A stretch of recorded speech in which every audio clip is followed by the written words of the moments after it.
Okay, Jade, let's have a look at the book here. Now, it's good to be mixing the visual elements in with this mind map. I'd like to see it extended a little bit further, perhaps aiming at upwards of 100 entries.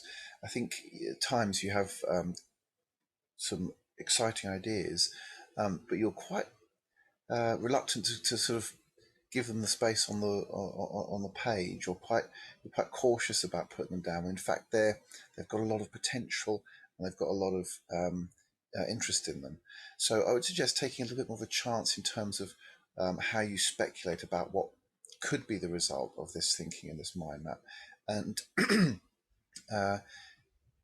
using that idea of asking the question, what if so you'd say, well, what if you changed different aspects of these various points you've reached. The potential for building around the social media, for example, is great. This could actually become some separate page full of additional ideas. So I'm thinking that there's more there than we can see here. By all means, coming back and adding to it and spreading out and so on, and adding mini mind maps throughout the book is definitely the way to go. Diary entry, so keeping it a little bit like a diary of progress and so on. Yes, I like this. I like the notion of working in with isolated investigations, and then perhaps starting to draw connections between them. I like the thinking that you do, the expression of your own sense of whether you liked it, engaged in it, whether you felt like it could go somewhere. Again, you've got some good things going. It would be nice to see them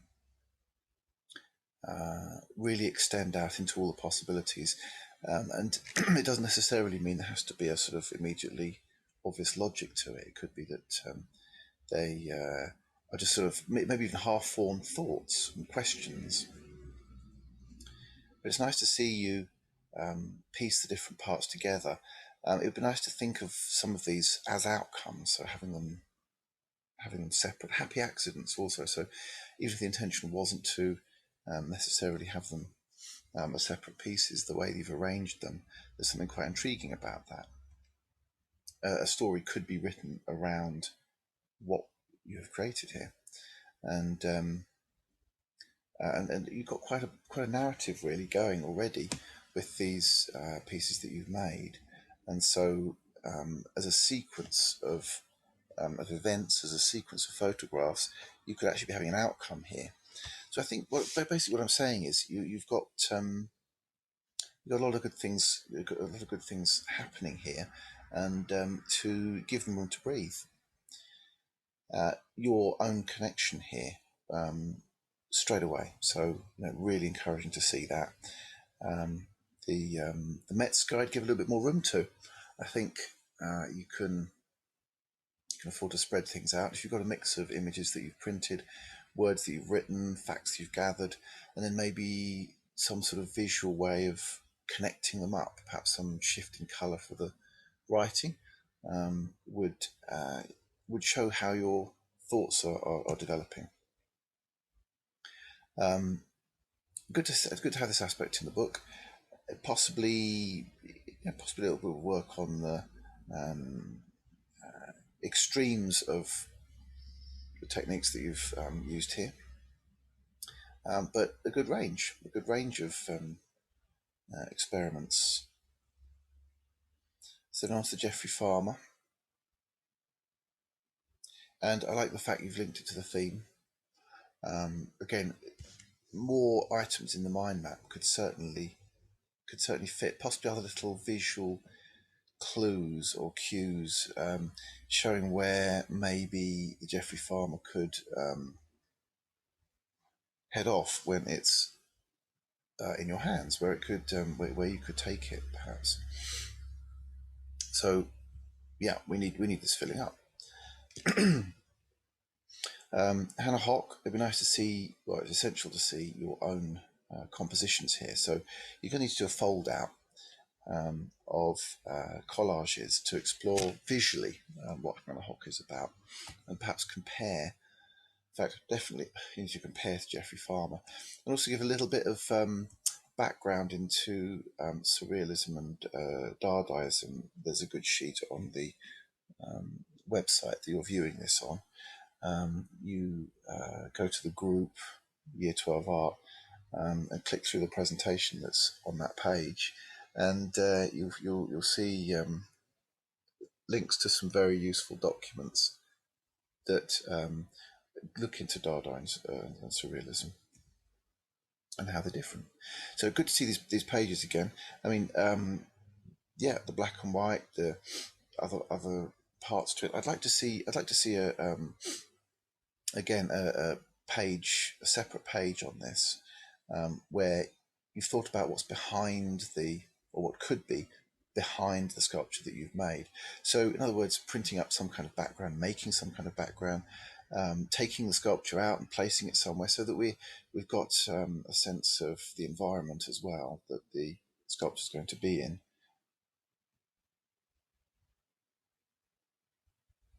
Okay, so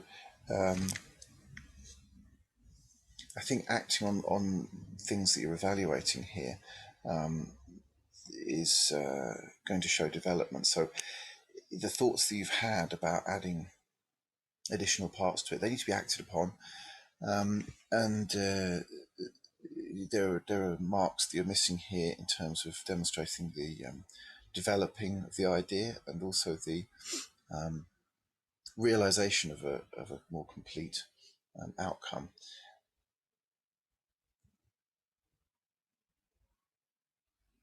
So we get into the response to Hannah Hock. So that's in a way that needs to come a little bit earlier on, so we can make that connection. It would be nice to show an extension of the different visual language skills. So just as you did with the wire, there's cutting and the cutting and the tearing and the layering and the using a scalpel possibly here and there to increase a kind of sense of the contrast between the different elements in the image.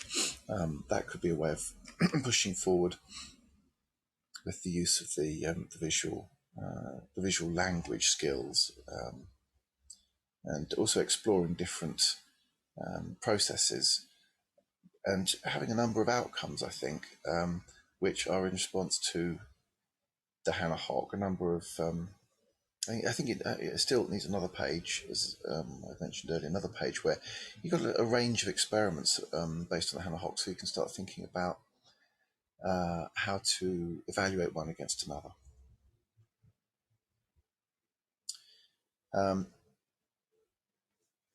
Yeah, you've got some good images out of this lot.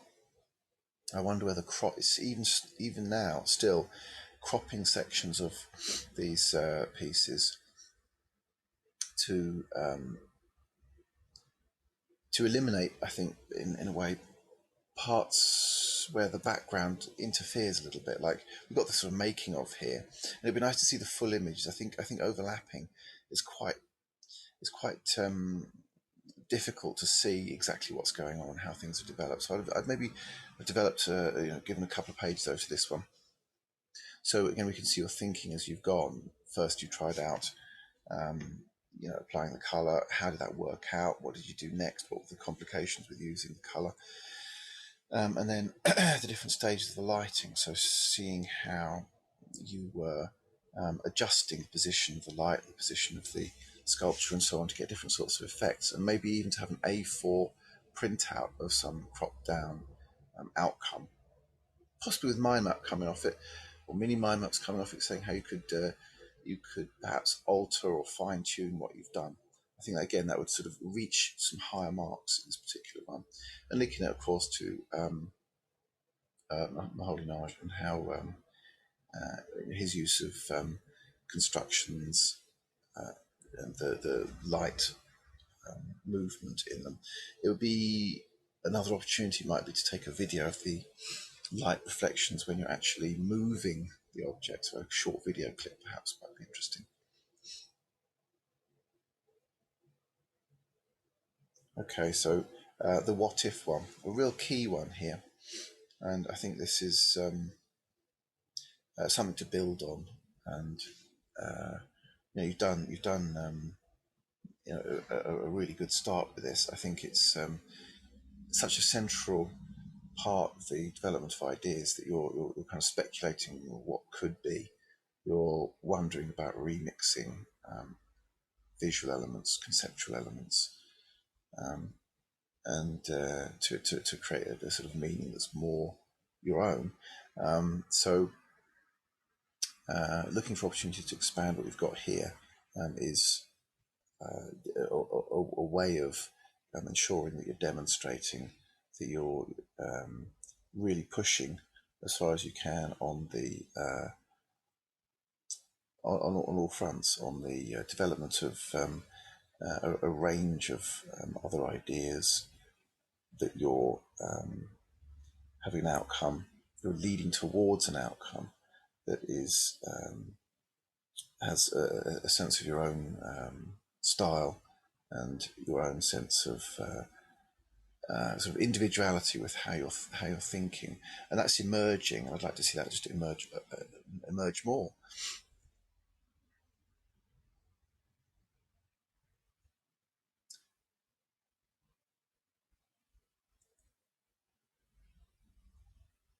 Very encouraging to see your own artists' research here, and thinking back to the Metzger, that you have a small little insert to a page. This is more significant, and I wonder how the way this is laid out is a kind of more substantial, and is starting to feel more confident. I'm wondering about the burning, the whole quality of actually destroying something through the fire, and how that might be incorporated in your your interpretations. Now, obviously, plaster is not going to burn, but there might be ways of developing the idea of this idea of destroying a piece of work in a sort of more ceremonious kind of way, in a way in which there's a sort of building leading up to it, and then there's the sort of disintegration of the piece through a process. When you did the breaking of the piece, I'm wondering whether think about the environment that we see around in the image. Do we need to see that, or how is that relevant to it? Is it relevant to it? Could it be more relevant to what's going on here? It's an interesting composition, but you've got potential to kind of get your audience wondering why this particular thing has happened and why it's central to the image. Maybe there's a way of zooming right in as the thing breaks. Maybe there's a way of choosing a location. But I think you've got the opportunity here to ask these questions on this page, and again, speculate as to how this could be taken on to a further stage, to think, right, I've done an interesting piece of work here. Where could I go with it next? How could I make it more condensed? Okay, and so the sculpture plus a drawing. I actually rather like this. I actually rather like the drawing, and I'm curious as to how the drawing is kind of changing and adding to what you've got. I think to shift back to 2D is such an interesting thing. Maybe there's it feels like there's sort of there are connections that could be made across these various experiments, where your who you are and what you want to do is more sort of firmly stamped on the outcomes. So you're really making a piece that's for you and about you, and your decision-making process involved throughout. It's like these are little snippets of something that's actually really interesting, and I'm excited to see how you start to come up with outcomes that are very much your own, and have the room to extend a lot further than these experiments that we've done during the lessons. So you've got some mod rock experiments in there too, and I can't see those yet. It would be, we need to see how you got on with the mod rock um, experiments.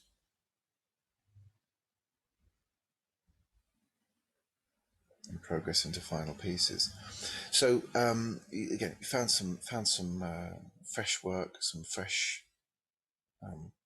take on what you've done.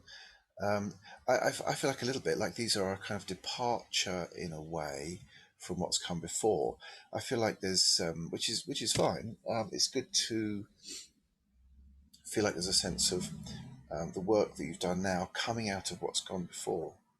So, and that's in part a question for me. How much of the workshops have kind of really led into the work that you're thinking to do here, and I'm feeling like you've got some unfinished business with some of those workshops, that you've got some starting points that really could lead into something significant and very satisfying for you. And I think possibly the way it's going here is it might feel a little bit like a sort of quick fix or a quick answer, where you might be going a little bit slower and thinking, okay, let's really take on board what I've done so far and the particular place I've taken each piece of work that I've done so far, and think about where or how that might feed into this new group of work. Essential, really, so that the book shows the development and that the realization really comes as a sort of culmination or a sort of weaving together of what's come before. Um, and and so that it has a personal identity to it. So it's not so much connected with the work that you've looked at, so that it's very much your own. So Jade, all in all, given the shift from the other group, and given that you're quite quiet in the way that you work, I think you steadily pieced together some interesting stuff. And I think you've got every reason to feel confident with what you've done, and every reason to feel like you can build on what's come before, and to stay curious, to acknowledge what's come before and to use it in what comes next.